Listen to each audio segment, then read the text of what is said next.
All right, this is constant pressure calorimetry, which is different than constant volume calorimetry.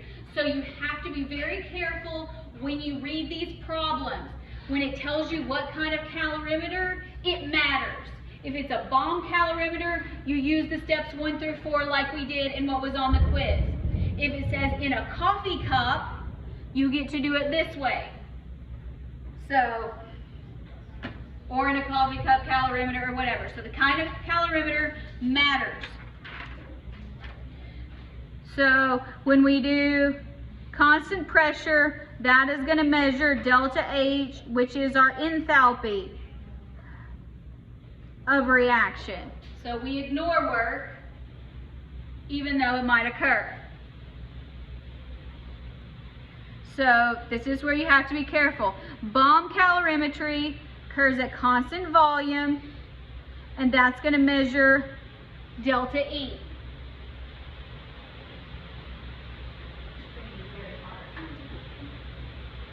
I can't hardly hear myself.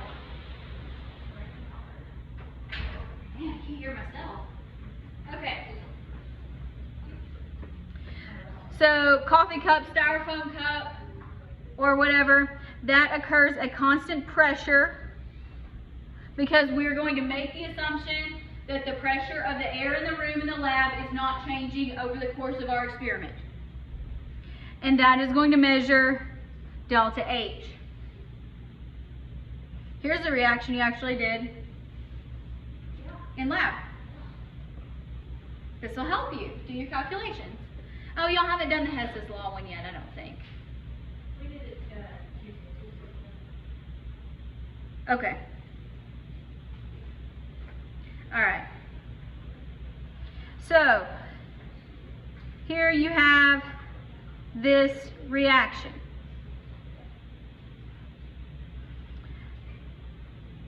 Did y'all did this, you dumped it in hydrochloric acid, right? And measured it with temperature probe? Okay. Oh, you haven't done the Hess's Law one. That's where you set it on fire. Maybe. I don't know. Maybe you did, maybe you didn't. Anyway, it's okay. It doesn't really matter. All right. So here we have a magnesium metal strip. We're going to put it in hydrochloric acid. The temperature of the solution rises as a result of the reaction. Let's find delta H for the reaction as we've written it down. So here we are going to be finding delta H of reaction. So this is going to be similar to delta E. Delta H reaction is going to be also in joules or kilojoules per mole. So we're going to have a similar process, but how we're going to find our first step of the calorimeter heat is going to be different because we're using a liquid instead of a constant volume. So when you do this, when you do these, you're going to have to do MC delta T. So we have to take in the mass of the liquid that we're heating, that's being heated as a result of this reaction. All right, now, you don't really need to know why this works, but even though it's HCl, you're going to be producing water as a side reaction. So you can use things like, so here's the volume, the density is 1 gram per milliliter. So how much water do we have? 100 grams.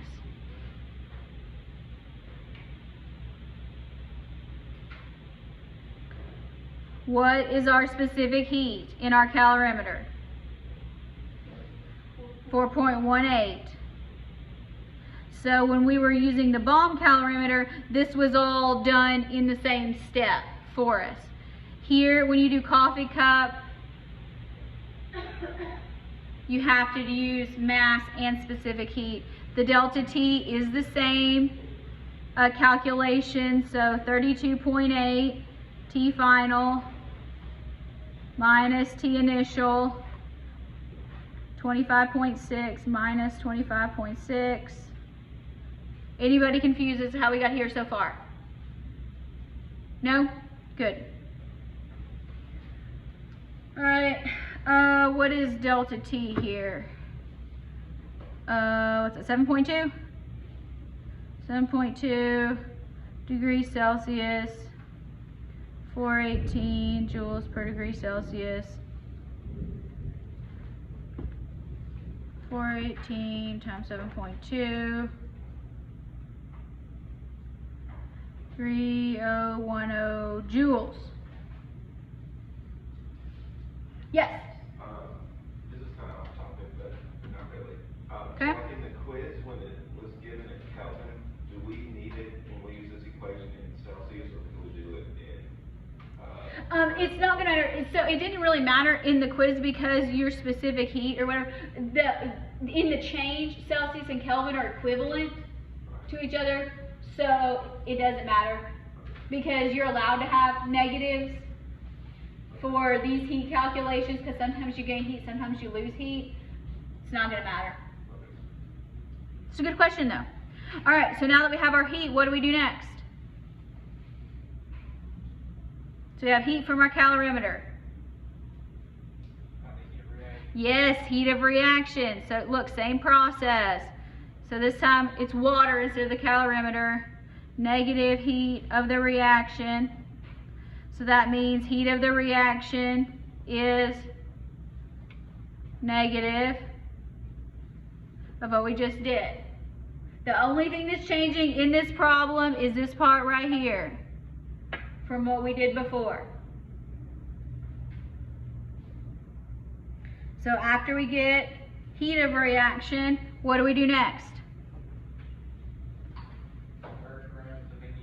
Yes, we need to go to moles because we want joules per mole. Same units here. So 0.158 grams of magnesium, and I can't remember what the molecular weight of magnesium is. 24? Something? 24 point what? 35? All right. Grams magnesium. 1 mole magnesium. All right, 0.158 divided by 24.35. Also going to be a very small number, 0, let's go with 649. That's a 9, not a 7. Now what do we do? Divide. So this time we're solving for delta H, so make sure you put the correct notation there. And so that's going to equal our joules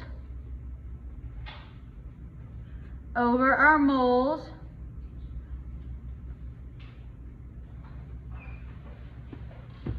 So negative divided by that answer. Ooh, it's very large. So why don't we go ahead and convert to kilojoules if you want to. So you could say negative 4.64 times 10 to the, what is this? 1, 2, 3, 4, 5 joules per mole, or we can divide by 1,000 and convert to kilojoules. You get a more manageable number. I like that better. Negative 464 kilojoules per mole. The negative matters.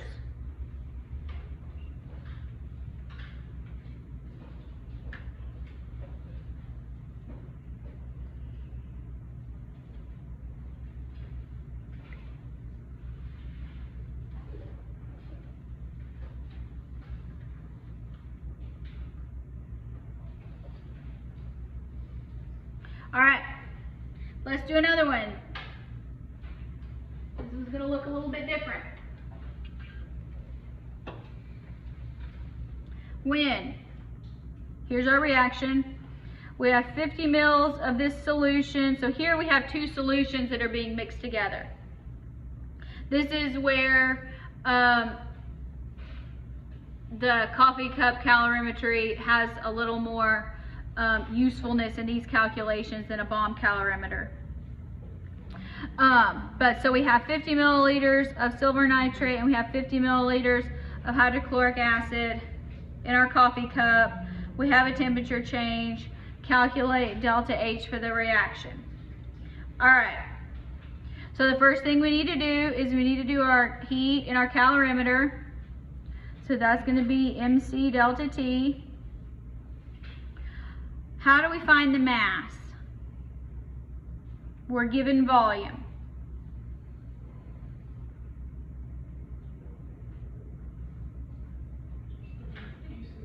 We're going to use density, yes. What is our volume? How many milliliters do we have?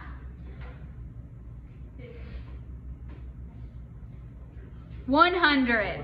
We have 50 and we have 50. So here you have 50 milliliters plus 50 milliliters equals 100 milliliters. There's the density, so that's going to equal 100 grams. That's the tricky part here when you deal with the liquids. The rest is straightforward. All right, so now that we have our mass, 100 grams, our specific heat here is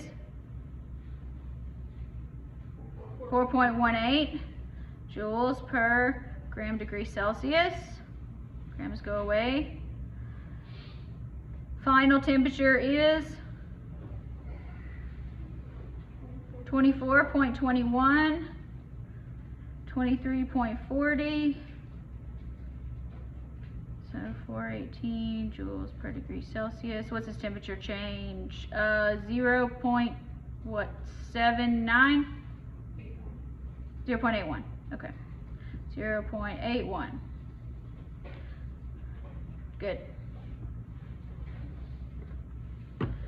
So 0.81 times 418. All right, 338.58 joules. What do we do next?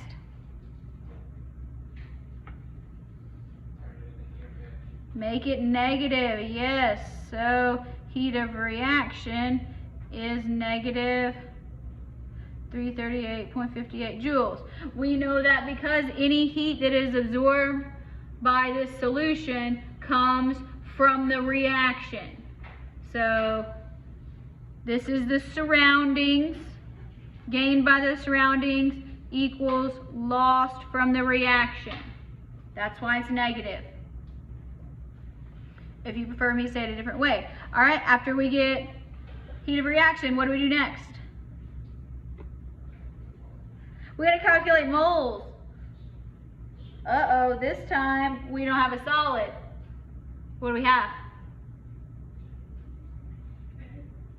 Yeah, we have a liquid. Yeah, we have molarity. Okay. This here, we're going to use it's going to work out the same way no matter how you work it out, because these are the same concentration. But because this is coming first, I'm just going to use silver nitrate. They're the same. Again, it doesn't matter. But so our volume that we have of one solution, because we have moles here, so we don't have 100 again anymore. We only have 50. And we only need to do this for one of them. That's where it's weird. So here we have 50 milliliters. Which one do you want to do? HCl or silver nitrate? HCl it is. All right. It's easier to write. I agree. All right. How do we get to moles? Not periodic table when it comes to molarity. Not in a solution. Yeah, we need to change it. So we need to rewrite this as what? Moles over liters. Good. Now we see where the moles are. What should we do first? Convert to liters. That's always a good start. Convert to liters. Now we put in our molarity where moles are on the top and liters are on the bottom. So we want moles in the top, liters on the bottom. How many moles? 0.1. 0.1.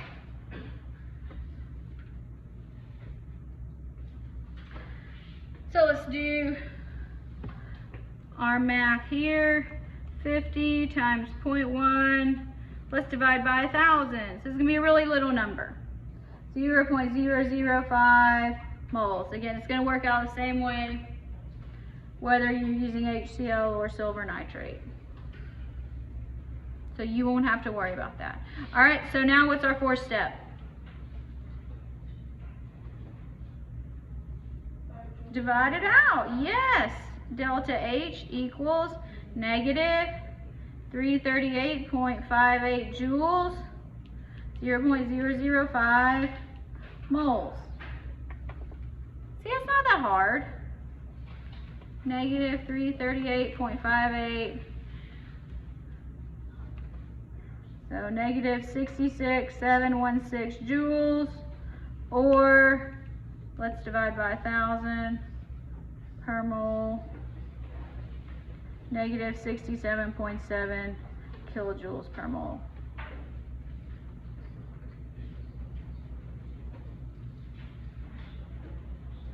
Questions so far?